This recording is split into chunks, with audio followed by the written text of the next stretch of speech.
여러분 안녕하십니까? 1월 23일 월요일 넘치는 우리 교회 매일 묵상을 시작하도록 하겠습니다. 명절 잘 보내고 계신가요? 건강하게 많이 드시고 기분 좋은 명절 보내시기를 기도하고 있습니다. 명절이어도 성경 읽기와 또 이 묵상하는 일들을 빼먹지 않고 해 주시기를 꼭 부탁을 드리겠습니다. 성경 읽기와 큐티는 묵상은 하루 빼먹고 이틀 빼먹으면 다시 잡고 하기 참 쉽지 않거든요. 그런 여러분들요, 가능하면 빼먹지 않고 해 주시기를 꼭 부탁을 드리겠습니다. 예. 오늘 본문 말씀은 마태복음 3장 1절부터 12절까지 말씀입니다. 마태복음 1장에서는 예수님의 족보에 대해서 이야기를 했다면 2장에서는 예수님의 탄생에 대해서 살펴보았습니다. 오늘 3장부터는 예수님의 이제 그 공적인 사역을 시작하는 부분입니다. 예수님께서 나타나시기 이전에 예수님의 길을 예비했던 사람이 있지 않습니까? 예, 바로 세례 요한입니다. 세례 요한에 관해서는 저희가 신년 부흥회 때 한번 살펴본 적이 있습니다. 그때는 누가복음을 통해서 살펴보았었는데 오늘은 마태복음에 나와 있는 세례 요한을 한번 살펴보도록 하겠습니다. 다른 사람이 아니고 똑같은 사람입니다. 그러나 누가복음에서는 출생부터 시작해서 사역들에 대해서 썼다면 오늘 마태복음은 그의 사역에 대해서 주로 이야기를 하고 있는 것을 볼 수 있고요. 세례 요한의 모습을 기술한 장면이 있는데 이렇게 나와 있습니다. 낙타의 털옷을 입고 허리에는 가죽띠를 띠고 메뚜기와 석청을 먹었더라. 예. 낙타 가죽으로 만든 옷이 어떤 옷일까, 어떤 느낌일까는 사실 잘 상상이 안 가는데 낙타 가죽으로 된 옷을 입었고 허리에는 가죽으로 허리띠를 맸고 음식으로는 메뚜기와 석청을 먹었다고 이야기하고 있습니다. 이 얘기인즉슨 좋은 옷을 입고 호사스러운 생활을 하며 맛있는 것을 먹었다가 아니라 광야에서 최소한의 삶을 유지하는 장치를 사용하면서 살고 있었다는 것을 의미하고 있습니다. 그리고 이 세례 요한은 자신이 무엇을 먹을지 또 무엇을 입을지 염려하기보다는 자신에게 맡겨진 사명들에 더 집중하고 있는 모습들을 보여주고 있습니다. 마태가 보여주고 있는 세례 요한의 모습은 그러한 모습입니다. 그럼 세례 요한이 어떤 사역들을 했는가에 대해서 생각을 한번 해보면 첫 번째는 회개를 선포하는 세례를 베풀었습니다.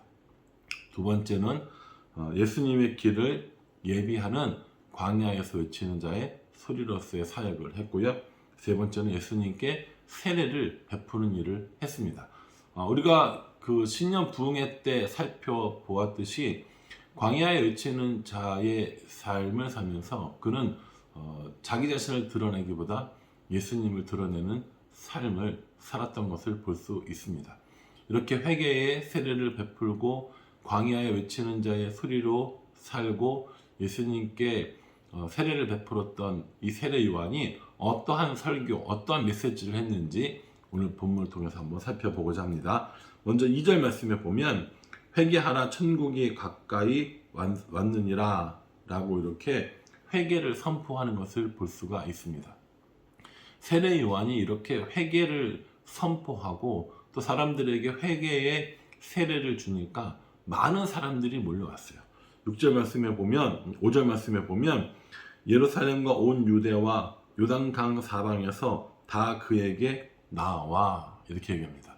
많은 사람들이 모였던 것 같아요. 여기 보면은 예루살렘과 온 유대와 요단강 사방이라고 얘기하고 있거든요. 굉장히 넓은 지역이고 아마 많은 사람들이 모여들었을 것입니다. 그리고 그들이 세례 요한에 나와서 어떤 일을 했느냐? 6절에 보면은 자기들의 죄를 자복하고 요단강에서 그에게 세례를 받더니 이렇게 말하고 있습니다. 사람들이 요한에게 와서 자기의 죄를 자복합니다. 그리고 요한에게 세례를 받습니다. 많은 사람들이 그렇게 했다는 겁니다. 누가복음에 보면 훨씬 구체적으로 내용들이 많이 나와 있으니 한번 참고해 보셔도 좋을 것 같습니다. 뿐만 아니라 이 세례 요한에게 세례를 받으려고 또 그의 설교를 들으려고 바리새인들과 사두개인들이 오는 것을 보고 세례 요한이 화를 냅니다. 여기 보면은 7절 마지막 보면 독사의 자식들아 누가 너희를 가르쳐 임박할 진노를 피하라 하더냐 라고 이야기합니다. 독사의 자식들이라는 것은 욕이거든요. 세례 요한이 아주 심한 욕을 하면서 바리새인들과 또 사두개인들이 심판의 대상자임을 분명히 얘기해주고 있습니다. 그러면서 뭐라고 얘기하냐면 임박한 진노를 피하라 라고 얘기하거든요. 진노가 임박했다, 심판이 임박했다 라는 것을 설명하고 있는 것입니다. 그러면서 뭐라고 얘기하냐면 8절에 보면 회개에 합당한 열매를 맺어라 이렇게 얘기합니다. 누가복음에서도 이 얘기가 나오고 또 구체적으로 얘기가 나와서 군인들에게는 강제로 다른 사람들을 해치거나 뭐 때리거나 이렇게 하지 말고 또 세리들은 정한 세 이외에는 받지 말고 이런 등등등 얘기가 나오는데 이것이 바로 회개에 합당한 열매를 말하는 겁니다. 회개한다고 말만 하는 삶이 아니라 회개에 합당한 열매를 맺기 위해서 이 세례 요한의 말을 듣고 마음에 찔려 그런 죄악들을 멈추고 다시 하나님께로 돌아와서 삶의 열매를 맺는 것, 그것이 회개에 합당한 열매라는 것입니다. 세례 요한은 바리새인과 사두개인뿐만 아니라 사람들에게 설교하고 메시지를 전하면서 회개에 합당한 열매를 맺을 것을 계속해서 말하고 있습니다. 결국 회개라는 것은 말로만 잘못했습니다, 용서해 주세요로 끝나는 것이 아니라 실제적으로 하나님 앞에 자신의 삶을 뉘우치고 또 그 죄를 슬퍼하고 자복하고 돌아가서 삶이 바뀌는 모든 것을 포함한다는 것입니다. 그런데 바리새인들과 사두개인들은 기도를 하면서 제사를 하면서 자신들의 입으로는 회개를 외쳤지만 실제로는 회개하는 삶을 전혀 살지 않았고 회개에 합당한 열매를 맺지 않았다는 겁니다.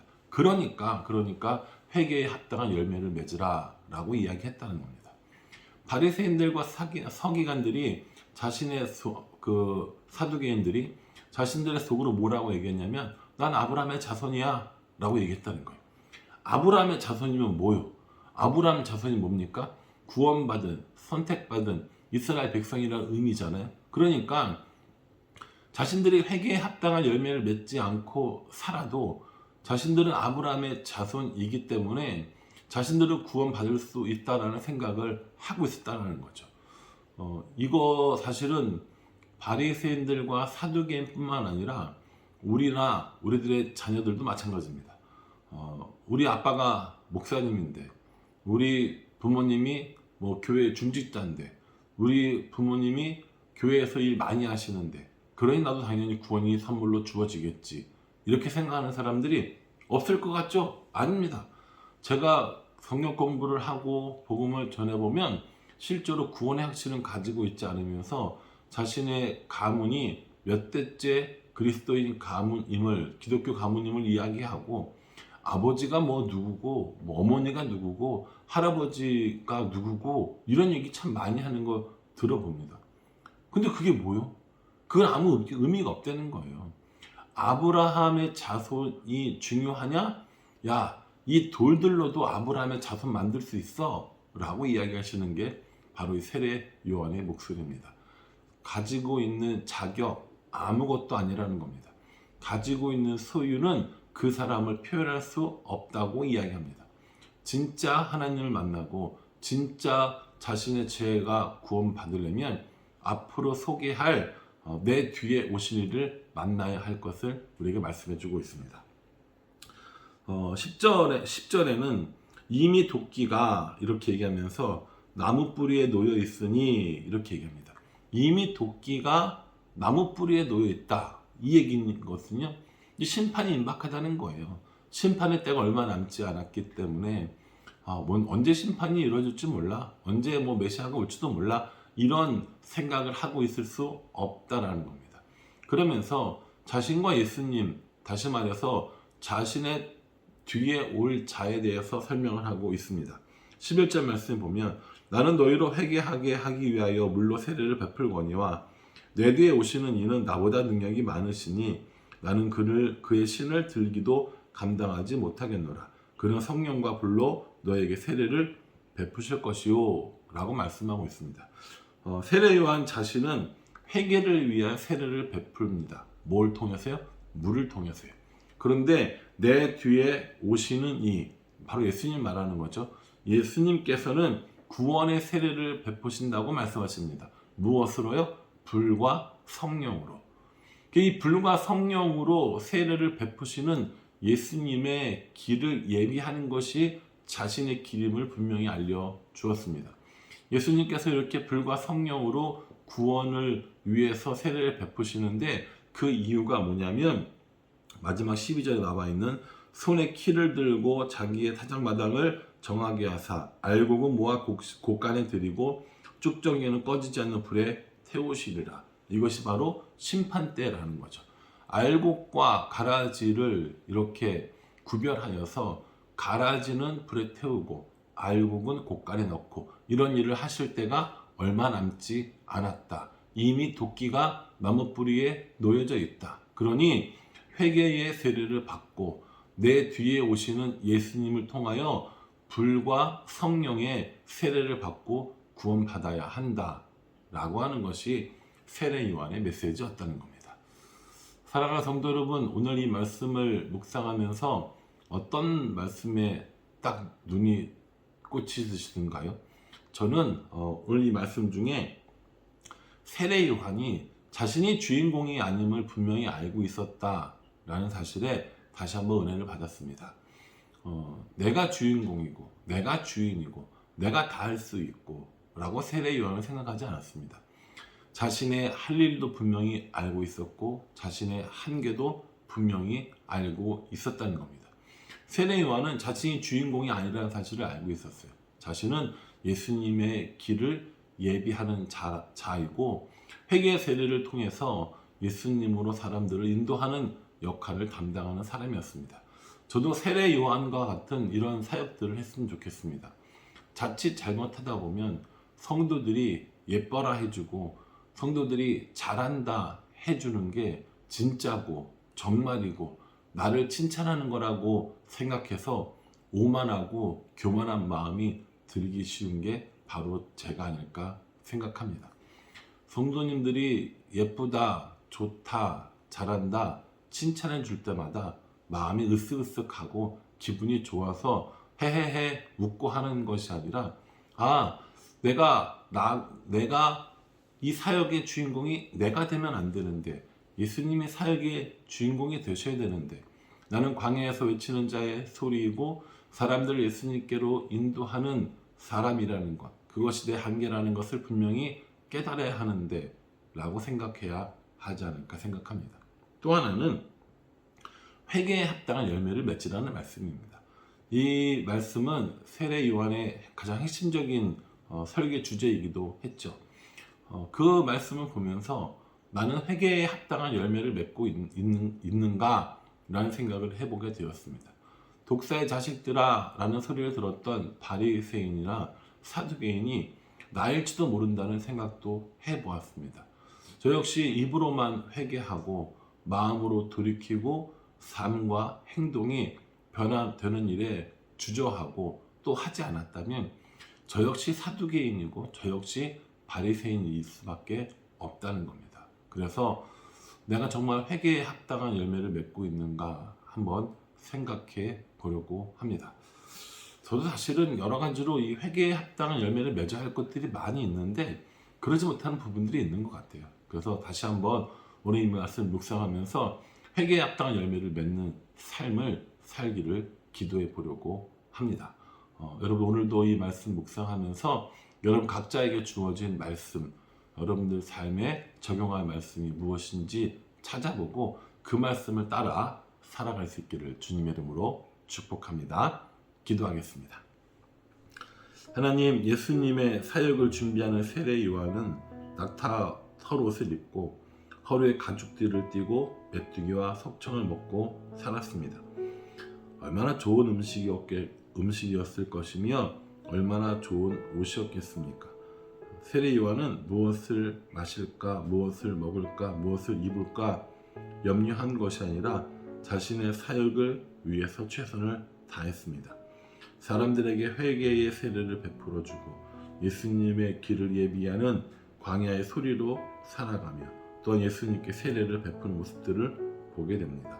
그러니 하나님, 저도 또한 우리들도 세례 요한처럼 하나님이 우리에게 주신 사명을 잘 감당하며 내가 주인공이 아니라 예수님이 주인공임을, 예수님이 나의 주인임을 잊지 않고 살아갈 수 있도록 인도하여 주시옵소서.